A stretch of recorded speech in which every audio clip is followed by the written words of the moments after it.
privilege. The delegate from Fairfax, Delegate Plum.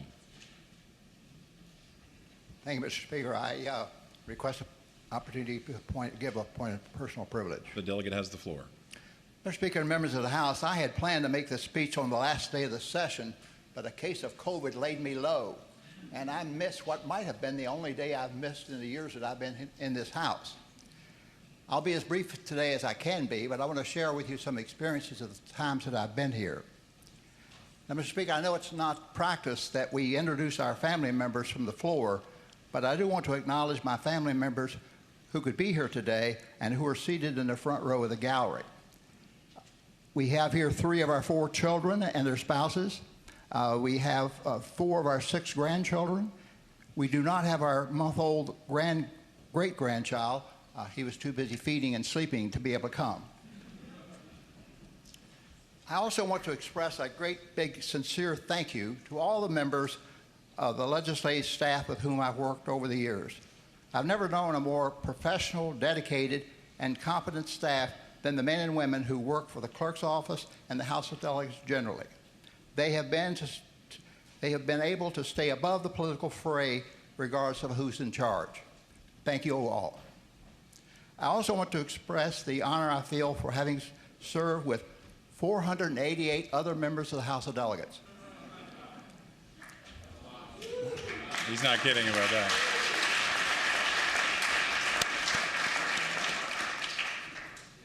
While we certainly did not agree from time to time, I respect all from both parties who are willing to make the sacrifice that serving in the legislature involves.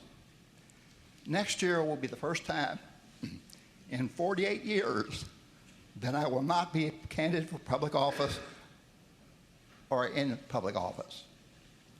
You may be able to tell from my voice that I have mixed feelings about that. My heart would say I'd want to stay, but my body says it's time to give it up. In total, I've been a candidate in the primary or general election 29 times, and I've won 26 elections. I've been a member of the House for a total of 44 years, serving continuously for the past 42 years.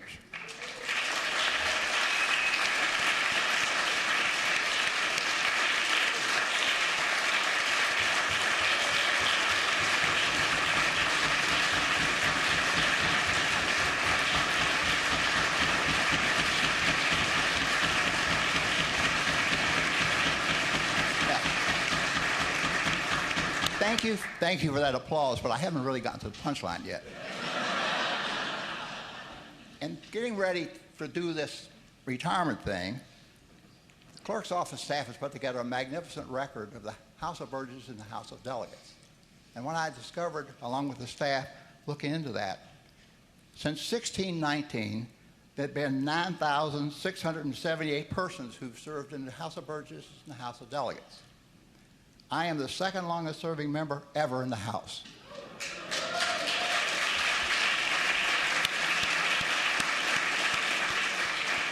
And don't use up my time with the applause because the speaker will gavel me down. I got certain things I want to tell you. I've served under 8 different speakers of the House, 4 Democrats and 4 Republicans. I started with John Warren Cook. That's the gentleman right back here by the post, John Warren Cook. I remember the first day I came to the House, or I should say the second day I came to the House in 1978. I was back in the corner back there. It was the second day of the session. He gavels the House to order and he says, "The Speaker recognizes the gentleman from Fairfax for purposes of a motion." Purposes of a motion? What is he talking about? Everybody's looking back. I'm turning red. Everybody's laughing and so on. And he gets me off the hook by saying to move with past the reading of the journal, which was a technique he did back then. Everybody voted no, and he said that the motion had passed, and then we went on with the business of the day. And I came to recognize that those days, that was the little orientation, if you will, just coming into the House. I served with names you may have read about in your history books. Oh, incidentally, Speaker Cook's father was an aide to General Robert E. Lee. I served with A.L. Philpott, Tom Moss, Vance Wilkins, Bill Howe, Kurt Cox, Eileen Philicorn, and a current speaker who will get his portrait later, Todd Gilbert. I served with 12 governors, 7 Democrats and 5 Republicans, starting with John Dalton. Anybody know about John Dalton? Well, he was one of the first Republicans to be elected after Reconstruction. Go up on the 4th floor and you can see their portraits there. When I first came to the House, there were 76 members who called themselves Democrats. I say it that way because in that year, it would probably be more appropriate to call them Dixiecrats. I ran as a national Democrat opposed to the Byrd machine. The orientation to me and to other new members like me was to sit down and shut up. I was not a very good listener and proceeded in my first years to introduce bills for the merit selection of judges. Judges were key to operation of the Byrd machine. And I introduced a bill to end gerrymandering on a part of the Byrd machine, and a bill that passed a couple years ago by the voters that we now have as the reapportionment process. By 2012, the number of Democrats in the House dropped to 32. Some of the old-line Democrats had died off, others had switched to being Republicans, and voters grew weary of the arrogance of the leadership. Republicans were all the while on the sidelines criticizing Democrats, imagine. What happened when Republicans took over the majority? Rather than to bring about reform, Republicans in the majority started doing all the things Democrats had been doing, and in many instances several-fold over, such as finding ways to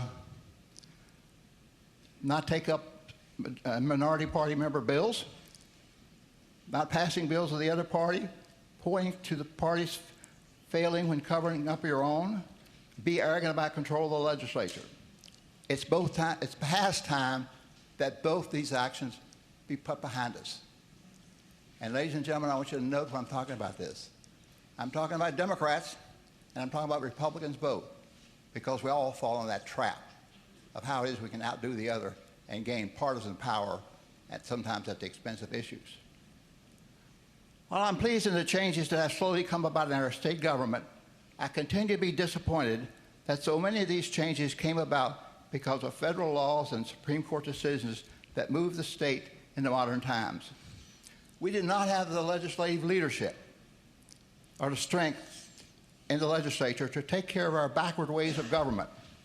We relied on the federal government to make changes to make us clean up our act. We did not even have public schools in Virginia until 1870, and that's when the federal government required as a condition of us coming back into the Union to start public schools. The federal government ended a poll tax. We could have done that ourselves, but we chose not to. Progress in civil rights came through federal courts and Congress.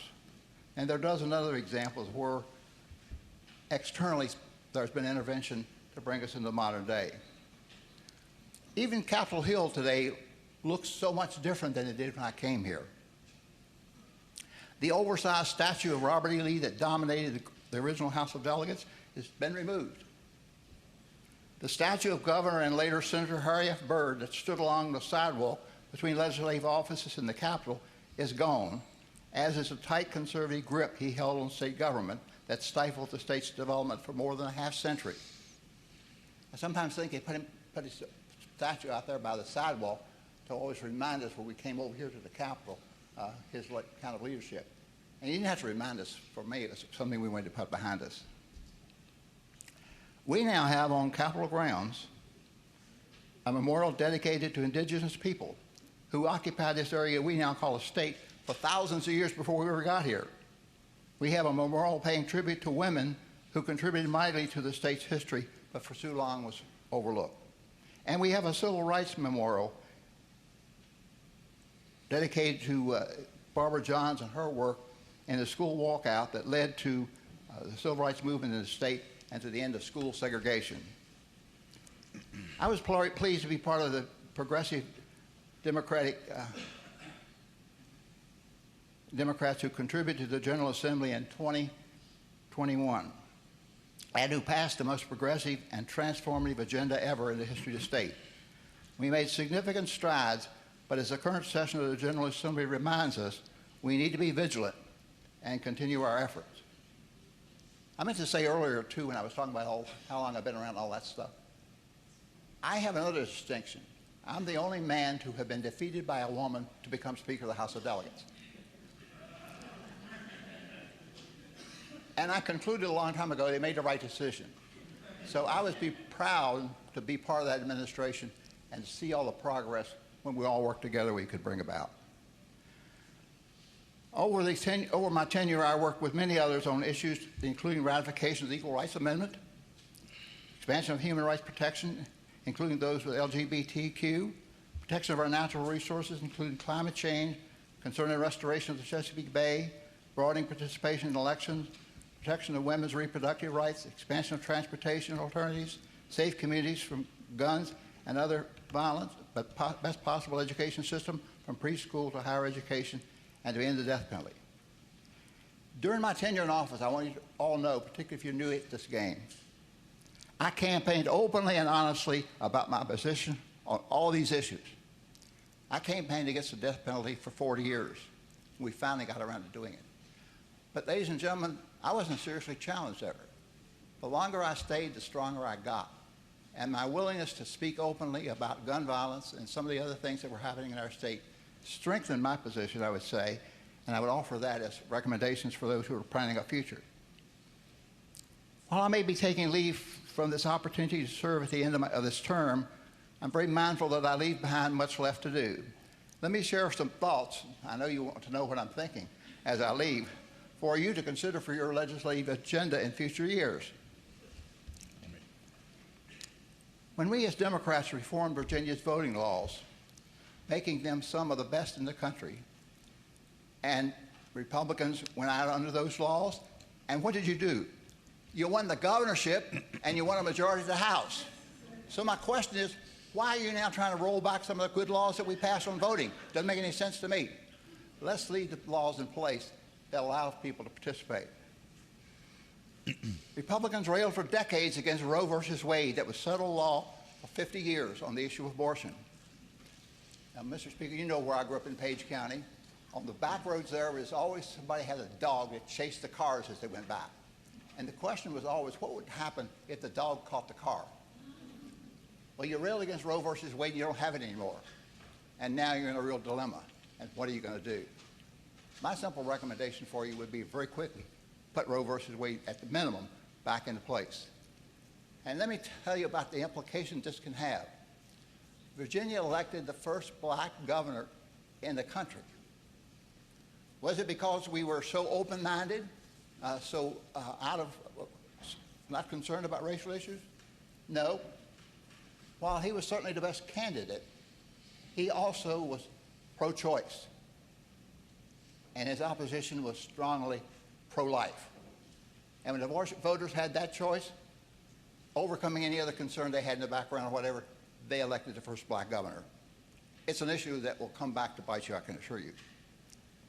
How much longer can you stay with the pro-gun advocates when the death toll from gun violence continues to escalate? Honest to gosh, I can't watch the news anymore with what somebody's not shooting up necessarily another person, a whole bunch of people. It seems like it's happening every day. More children die from gun violence than any other reason. I must tell you that there is it's a little pathetic to witness when well-researched common sense end gun violence bills are presented to the State Public Safety Committee that I'm on, that there's little or no discussion. There will be a total lineup of people who are speaking on behalf of the gun safety bills, and at the end of the presentation, someone will say, well, what does the NRA think? And what does the Virginia Civil Defense League think? They only have to say their position, and that's the position the majority of the committee votes. What do you say to your children and grandchildren to explain your vote against common sense gun safety laws? Don't put it off on the Second Amendment. The Founding Fathers had the militia in mind.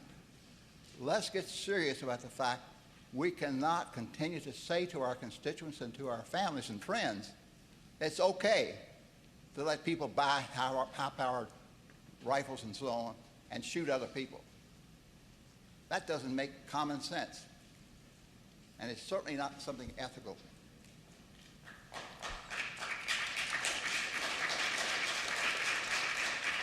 Don't cut into my time. I got a bunch more.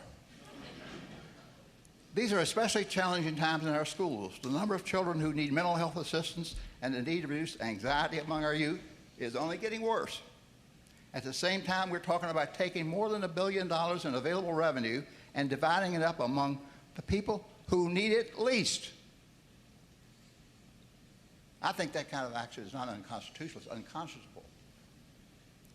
Now, we have ministers, rabbis, and religious leaders come in every day to give us a prayer to get our day off to the start of the session. Uniformly, without reference to any particular religious doctrine, they offer us direction on caring for the most vulnerable and needy in our society.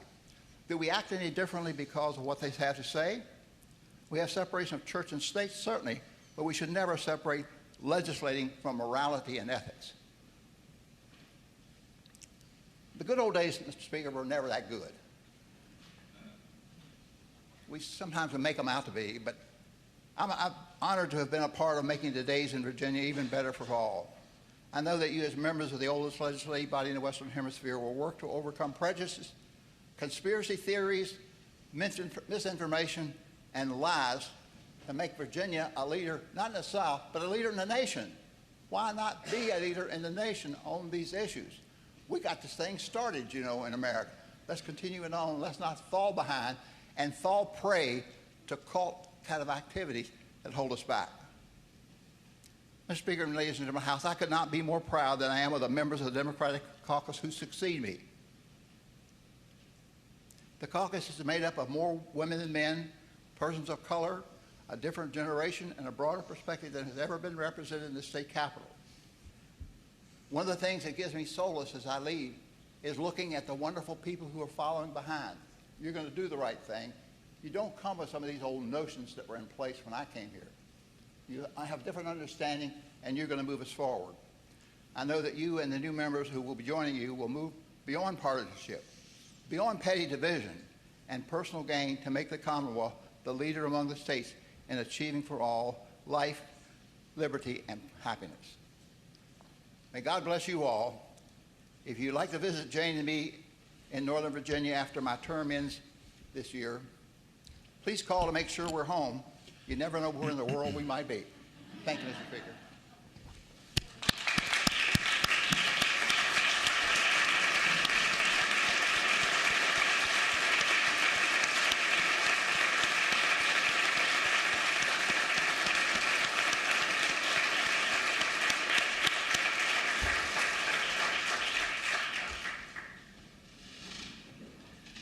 Delegate Plum, I'm glad you mentioned it.